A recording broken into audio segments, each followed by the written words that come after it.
পরিবার থেকে বিয়ের জন্য চাপ দেওয়ায় রাগে নিজের পুরুষাঙ্গ কেটে ফেললেন এক যুবক। 22 বছরের নাজমুল নামে ওই যুবক এখন গুরুতর অবস্থায় পাবনা জেনারেল হাসপাতালে চিকিৎসাধীন আছেন।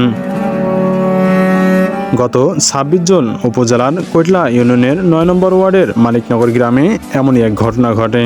তবে এই ঘটনায় পুরো এলাকা জুড়ে চাঞ্চল্যকর সৃষ্টি হয়। পরিবার ও প্রতিবেশীরা জানান, নাজমুল পেশায় একজন চালক। তার 3 বোনের মধ্যে বড় বোনের বিয়ে হয়। তার ছোট আরও 2টি বোন অবিবাহিত রয়েছেন।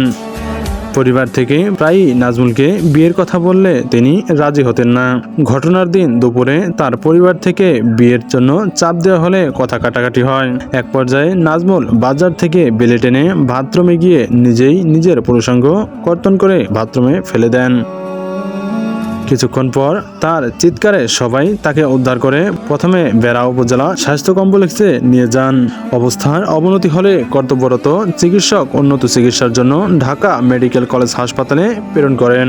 তবে সময়ক্ষেপণের কারণে বিচ্ছিন্ন অন্ডদোষ অপারেশনের জোড়া লাগানো সম্ভব হয়নি। পরে নাজমুলকে পাবনা জেনারেল হাসপাতালে চিকিৎসা দেওয়া হচ্ছে।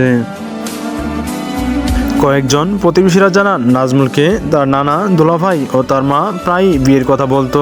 এতে রাজি হতেন না নাজমুল। তবে ঘটনার দিন কেউ কেউ তাকে হিজলা বলেছিল। সেই আগেই নিজের পুরুষাঙ্গ কেটে ফেলতে পারেন। এ ঘটনার সত্যতা নিশ্চিত করে কৈটলা ইউনিয়নের 9 নম্বর ইউপি সদস্য মোহাম্মদ রফিক জানান, ঘটনার পর তাকে চিকিৎসার জন্য ঢাকায় নিয়ে গেলে পুলিশ কেস হওয়ায় হাসপাতালে তাকে তাৎক্ষণিক ভর্তি করা সম্ভব হয়নি। পরে ভর্তি করা গেলেও 6 ঘন্টা পেরিয়ে যাওয়ার কারণে তার বিশেষজ্ঞ জোড়া লাগানো সম্ভব হয়নি।